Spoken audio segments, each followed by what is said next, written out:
Pasca jalani tes DNA silang di Puslap 4 Polri, orang tua bayi tertukar di Bogor akhirnya bisa menemukan jawaban soal anak kandung mereka. MK kini tengah menguji materi syarat minimal usia baca pres dan bacawa pres menjadi 35 tahun.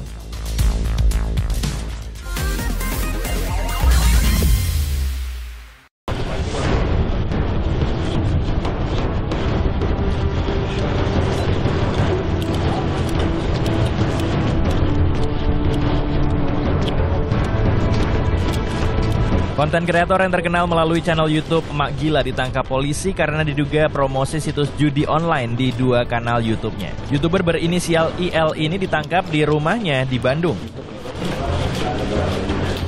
Polisi menyebut keuntungan YouTuber Emak Gila dari mempromosikan judi online cukup fantastis, hingga ratusan juta rupiah. Pemeriksaan kepada yang bersangkutan bahwa yang bersangkutan sudah melakukan kegiatan ini dari bulan Januari sampai dengan bulan Juli, lebih kurang. Dia melakukan endorsement judi online di 6 alamat web ini, yang mana hasil keuntungan dari yang bersangkutan secara bertahap mendapatkan keuntungan 15 juta, 50 juta, hingga di total lebih kurang 395 juta. Akibat perbuatannya, YouTuber Emak Gila terancam hukuman 6 tahun penjara. Knalpot nanti emak mau bikin sendiri langsung ke pabriknya guys, biar sesuaiin speknya. IL, kreator konten di channel Emak Gila, kerap membuat materi bertemakan otomotif. Channel Emak Gila bahkan sudah memiliki 1,4 juta lebih subscriber. Dan akhirnya sekarang emak order lagi. Belakangan sejumlah artis disorot karena diduga mempromosikan konten ilegal seperti judi online dan juga trading ilegal. Lalu, siapa sajakah mereka? YouTuber Ferdian Paleka ditangkap polisi atas tuduhan mempromosikan judi online di media sosialnya. Paleka ditangkap di sebuah indekos di wilayah Sukajadi, Kota Bandung pada Mei 2023. Konten kreator asal Bandung ini ditangkap karena kedapatan mempromosikan judi online melalui channel Paleka TV sejak Maret 2022. Ada 2 situs yang dipromosikan. Situs ini memuat permainan judi seperti poker, kasino, togel, hingga judi slot. Dari endorsement situs judi online tersebut, Ferdian Paleka meraup keuntungan hingga 600 juta rupiah. Atas perbuatannya, Ferdian terancam pidana maksimal 6 tahun penjara. Pada tahun 2021 lalu, seseorang bernama Laura Aprilia Bakara melaporkan Shandy Aulia ke Polda Metro Jaya atas kasus dugaan mendistribusikan dan mentransformasikan judi online melalui media elektronik. Laura Aprilia Bakar merupakan salah satu pengikut di media sosial Shandy Aulia. Sandi akhirnya diperiksa polisi terkait laporan tersebut. Usai menjalani pemeriksaan selama 4 jam, Shandy Aulia mengaku tidak ada pembelaan mengenai masalah ini. Ia menyerahkan seluruhnya kepada pihak kepolisian. Lalu klarifikasi juga mengenai kasus endorse dan yang jelas kita kooperatif dan biar proses yang berjalan dengan sebagaimananya yang baik. Berapa pertanyaan tadi Kak? Berapa ya tadi ya? Kurang lebih 13. Sebelumnya polisi juga sempat memeriksa Laura sebagai saksi. Pelapor juga telah melengkapi barang bukti terkait link akun judi online yang dipromosikan oleh Sandi. Nama Nikita Mirzani juga beberapa kali dilaporkan ke polisi terkait situs judi online. Tahun 2019 lalu, Nikita dilaporkan terkait dugaan mengiklankan situs judi online di akun Instagramnya. Nikita Mirzani dilaporkan oleh 2 pria yang mengaku sebagai advokat, Daniel Heri Pasaribu dan Andi Rudin Lumban Gaul.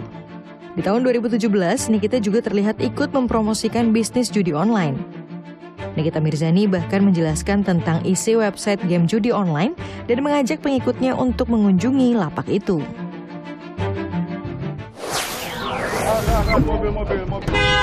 Artis Ivan Gunawan terseret kasus karena mempromosikan trading ilegal. Pria yang akrab disapa Igun ini mengakui bahwa dirinya pernah dikontrak sebagai brand ambassador platform robot trading DNA Pro Academy yang ternyata diketahui merupakan penipuan berbentuk investasi bodong. Menurut Ivan, ia dikontrak selama 3 bulan untuk mempromosikan aplikasi tersebut senilai 1 miliar rupiah. Namun, ia menegaskan hubungannya dengan DNA Pro hanya sebatas hubungan profesional. Saat diperiksa, Ivan juga mengembalikan uang yang diterimanya dari pihak DNA Pro. Selain Ivan Gunawan, sejumlah artis lain yang namanya terseret dalam kasus DNA Pro Academy, yakni pasangan artis Rizky Bilar dan Lesti Kejora, yang menerima uang dari co-founder DNA Pro sebesar 1 miliar rupiah. Kemudian ada DJ Una yang diduga memotivasi dan keuntungan yang didapat jika bergabung dengan DNA Pro. Ada juga penyanyi Rosa yang bernyanyi dalam acara yang digelar oleh DNA Pro dengan honor 172 juta dan juga musisi Elo. Artis Billy Syahputra yang menjual mobil Alphardnya kepada bos DNA Pro, Stephen Richard, dengan harga 1 miliar rupiah.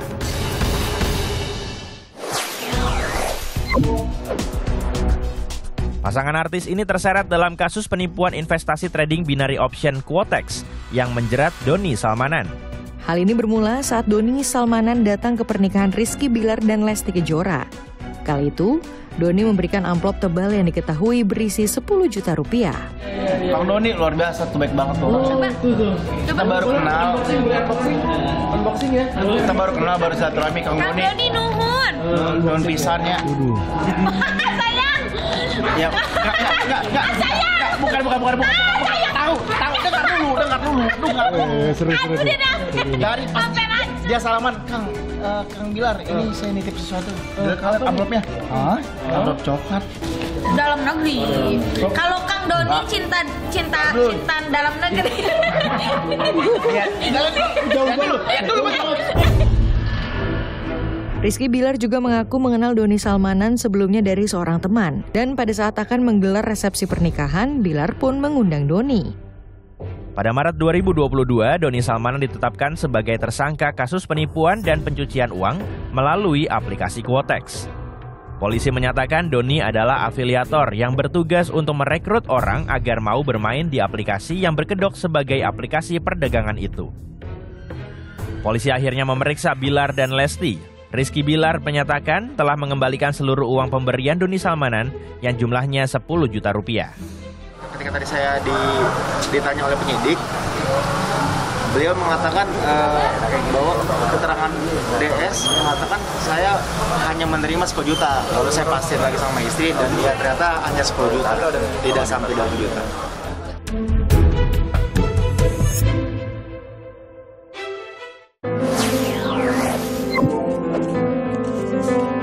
Pop News masih akan hadir dengan sejumlah informasi menarik lainnya. Tetaplah di Kompas TV.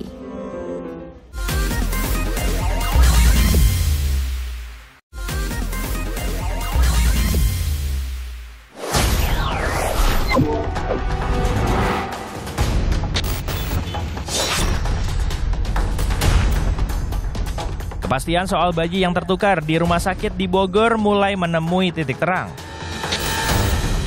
Orang tua beserta 2 bayi yang diduga tertukar sudah menjalani tes DNA silang di Puslap 4 Polri di Sentul, Jawa Barat. Tes DNA dilakukan melalui swab liur kepada bayi, ibu, dan ayah kedua belah pihak. Perjuangan menguak kasus bayi tertukar ini dilakukan Ibu Siti Maulia untuk menjawab kecurigaannya. Perjalanannya memang tak mulus, apalagi pihak keluarga lainnya sempat menolak untuk dilakukan tes DNA. Biar meyakinkan hati saya sama perasaan saya sama feeling saya, si bayi yang ada di depan saya ini bayi saya atau bukan. Makanya saya meminta maksa ke rumah sakit untuk melakukan DNA. Proses seperti SOP tes DNA ya. Jadi pengambilan untuk ibu, kedua orang tuanya, ayah, ibu, dan anaknya. Seperti itu, masing-masing pihak. Hanya tes DNA saja atau ada yang lain? Untuk hari ini tes DNA aja. Dari awalnya klien kami tuh nggak pernah menyatakan untuk tidak berkenan tes DNA ya. Tapi kalau kalian simak, prosedurnya kan untuk kejadian ini cukup heboh dan untuk psikolog pribadi buat dari klien kami juga cukup untuk menunggu waktu yang tepat. Buntut dari kasus ini, 15 orang tenaga kesehatan di Rumah Sakit Sentosa Bogor mendapat sanksi. 10 orang diberi surat peringatan dan sisanya dinonaktifkan dari pekerjaan dan dialihkan ke bagian administrasi. Para perawat mengaku membuat 2 gelang saat kelahiran bayi Nyonya D dan Siti Maulia. Namun kedua gelang itu hanya tertulis satu nama, yakni nama Nyonya D. Atas peristiwa ini, kedua ibu yang terdampak wajib mendapat pendampingan psikologis. Attachment bonding ini 1 tahun bukan waktu yang pendek. Mungkin buat orang lain 365 hari itu waktu yang pendek. Tapi untuk membangun satu relasi, apalagi ini dari bayi yang baru lahir, itu tidak mudah. Kalau tiba-tiba terus harus direnggut bahwa ini bukan anak saya, ini bukan anak saya. 1 tahun bukannya waktu yang singkat. Proses bonding atau ikatan emosional antara ibu dan anak pasti sudah terjalin dengan erat. Berdasarkan hasil dari laboratorium forensik Puslapor Bareskrim Mabes Polri, yang dimana ditemukan memang fix 99,99% berdasarkan data yang diberikan oleh Kapuslapor Bareskrim, dalam hal ini yang diwakili oleh beliau, bahwa anak tersebut memang tertukar. Keluarga Siti berharap bisa tetap menjalin silaturahmi dengan keluarga Nyonya D dan menjadi 2 keluarga.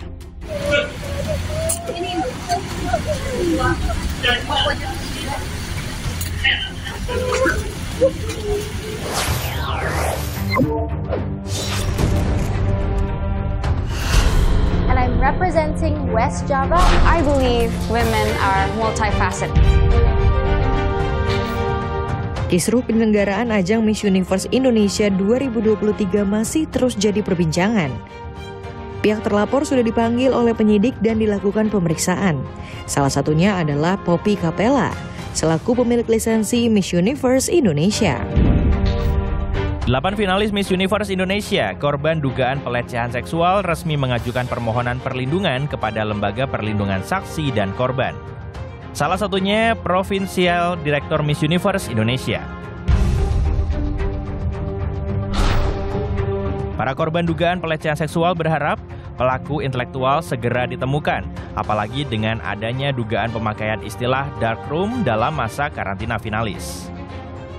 Informasi yang disampaikan oleh mantan CEO, memang ternyata sudah pernah ada wacana terkait body checking ini, istilah yang disampaikan itu seperti dark room, dan itu wacananya yang muncul dari Poppy Capella gitu, sehingga kami minta didalami oleh pihak penyidik sebenarnya siapa aktor intelektual terkait dengan adanya body checking.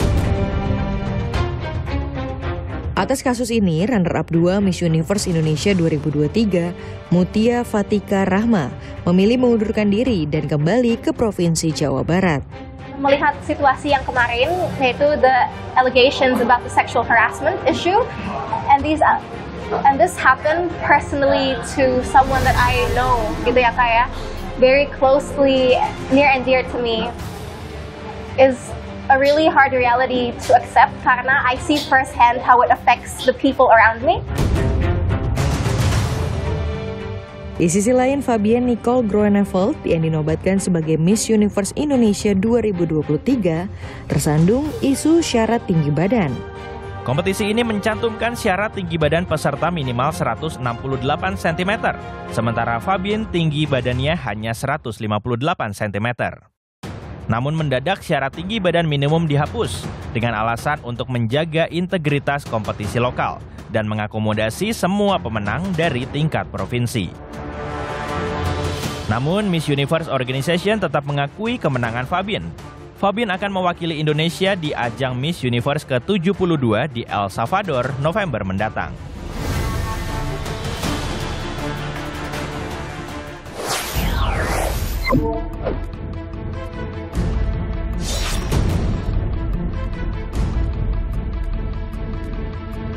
Umurnya belum cukup.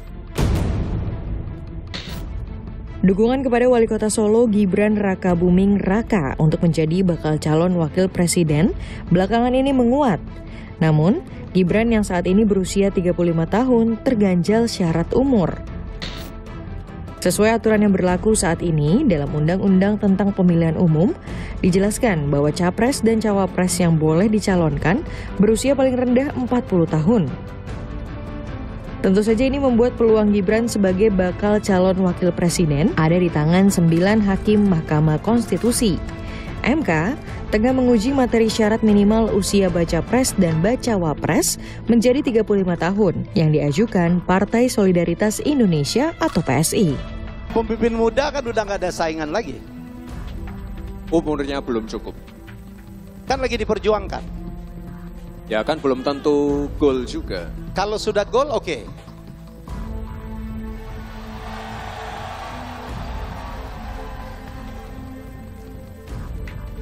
Takutnya nanti nggak ada yang milih. Total ada 9 gugatan di MK terkait Undang-Undang Pemilu, mayoritas soal usia capres-cawapres. Dari 9 gugatan, 3 diantaranya dalam proses sidang, sementara 4 baru registrasi dan 2 lain masih menunggu registrasi. Sebagian besar gugatan mempermasalahkan batas usia minimal calon presiden dan wakil presiden, tetapi ada pula yang menggugat soal batas usia maksimal. Secara umum mempersoalkan usia, tapi beragam-ragam petitumnya itu. Ada yang minta 21, 25, 30, 35, dan seterusnya. Kalau yang maksimal usia berapa? Kalau di permohonan yang bisa kita baca, teman-teman juga bisa baca, saya kira ada 70 tahun ya. Sementara itu, gugatan terbaru meminta agar seseorang hanya boleh menjadi calon presiden sebanyak 2 kali dan usia kandidat dibatasi maksimal 65 tahun. Gugatan ini bisa menjegal Prabowo yang sudah 3 kali ikut Pilpres dan kini berusia 71 tahun. Pop News akan hadir sesaat lagi dengan informasi menarik lainnya.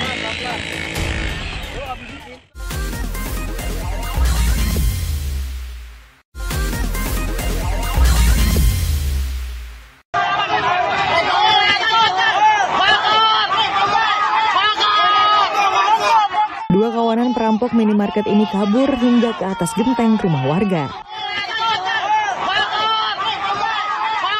Pelaku tidak berkutik dan jatuh dari genteng. Dua perampok ini langsung diamankan warga. 3 orang ini nekat merampok minimarket saat toko akan tutup. 1 pelaku lainnya kini dalam pencarian polisi.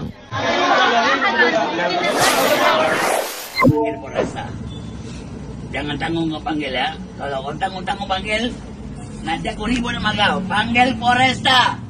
Catandras kau panggil. Pria yang mengaku ketua SPSI ini terus-menerus memaki penjaga toko karena tidak diberi uang Rp500.000. Kau lihat nanti kalau nggak paling susah kau bikin. Pria ini bahkan nekat menantang penjaga toko untuk memanggil Kapolresta Medan hingga Jatandras. Waktu aku nanti datang sebagai ketua SPSI. Pelaku telah diamankan polisi. Dalam pengakuannya saat kejadian pelaku dibawa pengaruh alkohol.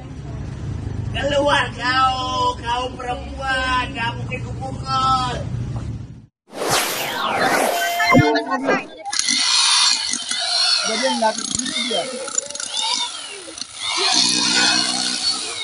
Tim damkar ini berusaha mengevakuasi kaki balita yang terjepit di lubang tiang net di wilayah Sukmajaya, Depok.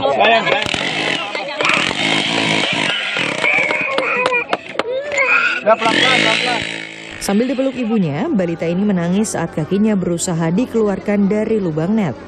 Kurang dari 1 jam, balita berumur 3 tahun ini akhirnya berhasil diselamatkan.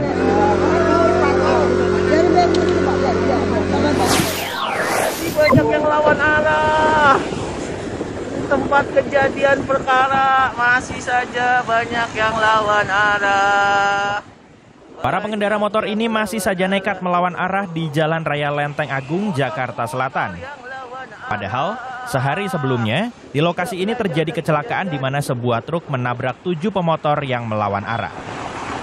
Masih banyak yang lawan arah.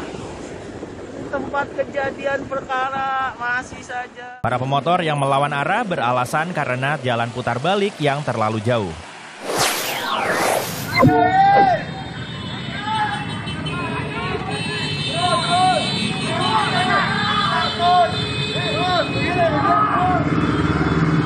Para pemuda dari salah satu perguruan silat ini melakukan konvoi sebelum terlibat bentrok dengan sekelompok warga. Polisi yang datang ke lokasi kejadian langsung menghalau dan mengeluarkan tembakan peringatan untuk membubarkan mereka yang tetap nekat menyerang. Polisi akhirnya mengamankan 19 pemuda dan belasan unit sepeda motor yang ditinggalkan oleh pemiliknya.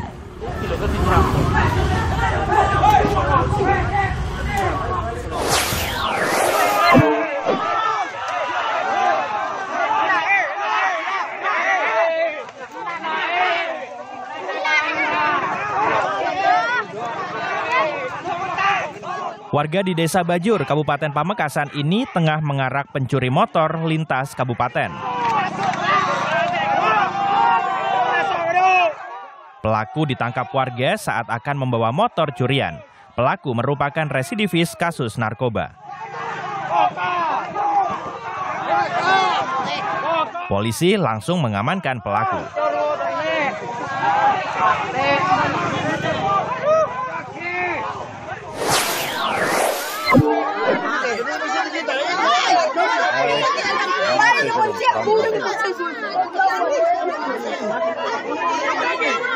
Seorang residivis tewas usai ditangkap polisi di Jalan Tinumbu, Bontoala, Kota Makassar. Keluarga yang tak terima akhirnya bentrok dengan aparat Polrestabes Makassar. Jenazah lalu dibawa ke Rumah Sakit Bayangkara Makassar untuk diotopsi. Kami sudah bayar hotel, bayar ini, banyak yang kami bayar. Enak aja Bapak tinggal bilang pulang, nggak bisa Pak, nggak bisa. Iya, kami juga dibatasin kapal. Iya, jangan gitu Bapak, daftarin online aja. Wisatawan ini marah-marah ke petugas karena tidak mendapat tiket kapal untuk menyeberang ke Pulau Karimun Jawa. Selain transportasi ke sini, kami sudah nginep di hotel nungguin Pak dari kemarin. Ia kecewa karena sudah lama mengantre namun tidak mendapatkan tiket. Petugas yang berjaga di loket berusaha meyakinkan wisatawan jika penjualan tiket sudah sesuai prosedur dan tiket dijual berdasarkan nomor urut. Pak, mending nyuruh, jangan datang lagi. Tiket udah full, kita kan gak cepet-cepet. Iya, nggak ada sini. Pak, kita waktunya orang kerja. Iya, Pak. Cuti, Pak. Cuti, Pak. Informasi ini mengakhiri Pop News hari ini. Jangan lupa tetap saksikan Pop News setiap hari Sabtu dan Minggu pukul 9:30 waktu Indonesia bagian Barat. Tentunya hanya di Kompas TV. Terima kasih dan sampai jumpa.